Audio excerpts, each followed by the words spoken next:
kita nak berbalik kepada MFL, Malaysia Football League. Dia kata tak silap saya untuk tahun 2023 ni akan ada gunakan VAR, tapi hanya perlawanan piala domestik saja. Tak silap saya piala FA saja akan digunakan. Pandangan tuan sendiri macam mana? Adakah mungkin tak jauh beza, mungkin orang kata apa ni, ini satu faktor permulaan juga. Apa pandangan tuan penggunaan VAR di liga kita nanti? Bagi saya itu satu permulaan daripada tidak ada langsung. Ya, kita tak boleh katakan kita mula tu terus kita dapat satu gol kan. Kalau kita ambil contoh di Thailand, dia bermula dengan satu joke lah, dapat satu orang kata macam very funny lah cara permulaan dia untuk membuat apa ni VAR ini kan. Ataupun di Egypt, di Mesir kan, permulaan VAR dia dengan TV yang lama tu. Dia orang buat review kan, duduk dekat apa nama tu track dan dia tengok TV tu and then dia boleh panggil referee kan. So it's really joke tapi kita kena lihat dari sudut perundangan, protokol sebagainya, maka untuk nak menyesuaikan supaya semua orang dapat uniformity, dapat menggunakan dengan kaedah yang betul. Contoh di England sebelum ini pun EPL, mereka menggunakan VAR tapi mereka gunakan dengan cara yang berlainan dengan apa yang dalam protokol, dalam apa ni protokol untuk VAR. Jadi FIFA Presiden sendiri pun dia agak rasa gusar dan dia juga beri teguran. Lepas itu semua orang balik kepada asal menggunakan VAR dengan cara yang betul. Jadi untuk sampai ke tahap apa nama tu macam panglima lah kan, mula-mula masuk kan, apa ni orang kata peringkat yang kecil-kecil kan, buah-buah pun tak banyak kan. Lepas tu baru dia dapat buah, dapat naik panglima gantang dan sebagainya. Jadi untuk Malaysia pun kita janganlah mengharapkan benda tu dia akan terus excellent kan. Jadi first game, second game, third game dia akan orang kata mendapat perubahan yang baik dari masa ke semasa. Jangan mengharapkan satu benda tu macam sekali petik semua akan dapat kan. Jadi itu saya rasa tak tepat, tak betul. Bagaimanapun kita harus puji apa nama tu tindakan awal yang bercita-cita untuk menyediakan VAR ini pada peringkat apa nama tu perlawanan FA ke ataupun tak kisah quarter final, semi final ke atau mana-mana perlawanan yang penting, tapi bukan merujuk pada pasukan A lawan B kita bagi, pasukan C lawan D jangan bagi, tak boleh. Jadi kalau kita buat untuk quarter final, semi final, itu semua orang boleh terima. Ataupun kita nak buat FA Cup, semua FA Cup, okey orang boleh terima, tak ada masalah. Ataupun kita kata FA Cup nanti kita nak buat untuk peringkat quarter sampai ke final, okey orang boleh terima. Tapi yang tak boleh terima kalau kita pilih VAR yang terpilih hanya untuk pasukan tertentu saja, itu tidak sesuai. Ini yang terakhir pada saya, pandangan tuan sendirilah tentang ada wakil pada Singapura punya pengadil iaitu Muhammad Taqi Al-Jahari, salah seorang anak didik tuan juga, dah ke Piala Dunia. Mungkin tuan boleh share sikit pandangan tuan, mungkin satu hari nanti akan ada pada Malaysia pula ke? Alhamdulillah, Taqi dia tunjukkan performance yang baik Taqi dapat lesen VAR ini semasa kita buatkan persiapan untuk ke Asian Cup di Abu Dhabi. Jadi itu lesen yang dikeluarkan ataupun kita usahakan daripada AFC sendiri.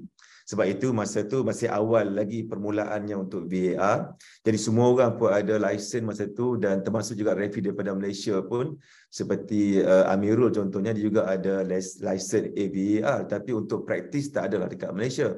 Jadi untuk Taqi ni dia kredit juga untuk Taqi sebab dia juga akan pergi ke Women World Cup di New Zealand dan juga Australia nanti. Dia akan pergi ke sana nanti. Jadi dia satu orang saya lihat suka, ada kesungguhan untuk belajar, selalu call, message, email, ask apa nama ni untuk penambahbaikan dia, hantar video dan sebagainya. Jadi ini adalah antara macam mana saya orang kata communicate ataupun we alias untuk nak dapatkan penambahbaikan Dan sekarang di Singapura dah ada VAR. Dia orang akan mula nanti new season ni dia akan mulakan dengan VAR dan Taqi ni juga akan menjadi sebahagian daripada orang kata macam tok guru lah kan, dia dapat panglima besar lah dia ni kan. Jadi dia akan mula mendidiklah anak-anak buah di bawah sana.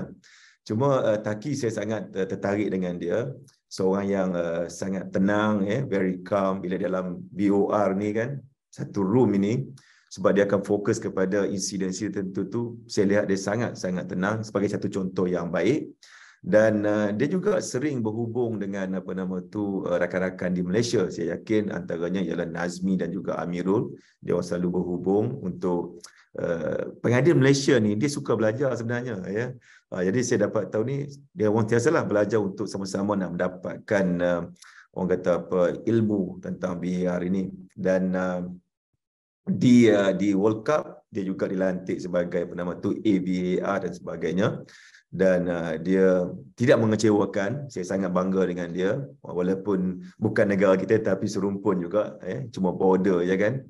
Dan untuk Malaysia sudah tentu kita ada beberapa orang yang saya lihat ada orang kata faktor-faktor yang boleh menjadi seorang VAR yang baik.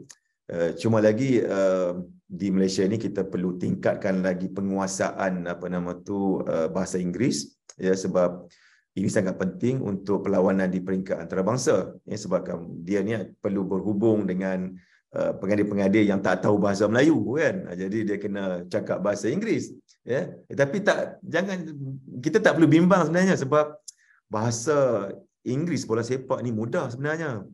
Dia bukan macam bahasa profesor dekat University Oxford, Harvard ke mana-mana, UKM ke, tidak.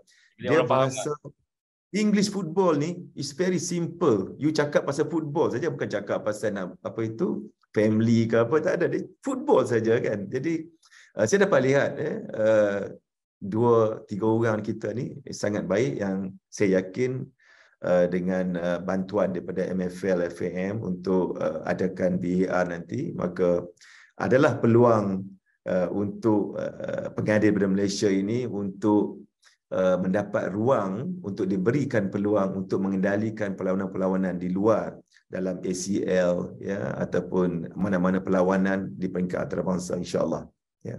Siapa tadi tuan nama dia? Nazmi dengan siapa tadi? Nazmi Nasaruddin, dan satu lagi tu Amirul, yang tak perlu kita ni lagi, ni Muhammad Amirul Izwan kan. Antara dua pengadil yang saya fikir terbaik sekarang di Malaysia inilah. Okey tuan, saya rasa itu saja soalan daripada kita orang, daripada soalan daripada peminat-peminat juga. Terima kasih banyak-banyak sudah diluangkan masa dengan Harimau Melaya. Saya berbesar hati sebenarnya. Ini kali pertama saya dapat berbual depan-depan, walaupun bukan face to face, hari tu tak sempat nak jumpa. So kali ni dapat kongsi ilmu lah macam-macam tentang dunia pengadilan ni. InsyaAllah, saya pun ucapkan banyak terima kasih. Logo Harimau Melaya pun cantik, baru kan. Logo baru. Saya ucapkan supaya Harimau Melaya juga dapat melahirkan lebih ramai lagi masyarakat bola sepak yang berminda besar, yang sentiasa terbuka hati dia, bukan hanya setakat emosi, tapi ada ilmu dalam bola sepak, bukan saja pemain tetapi juga pengadilan, insya-Allah. Terima kasih Syam dan juga rakan-rakan di Harimau Melaya. Tuan, kalau berkesempatan nanti tahu tuan dah balik ke Malaysia, kita invite ke studio pula lah, lagi cantik berborak depan-depan. Boleh, tak ada masalah, boleh, insya-Allah. Terima kasih banyak-banyak. Terima kasih. Baik. Assalamualaikum. Assalamualaikum warahmatullahi wabarakatuh.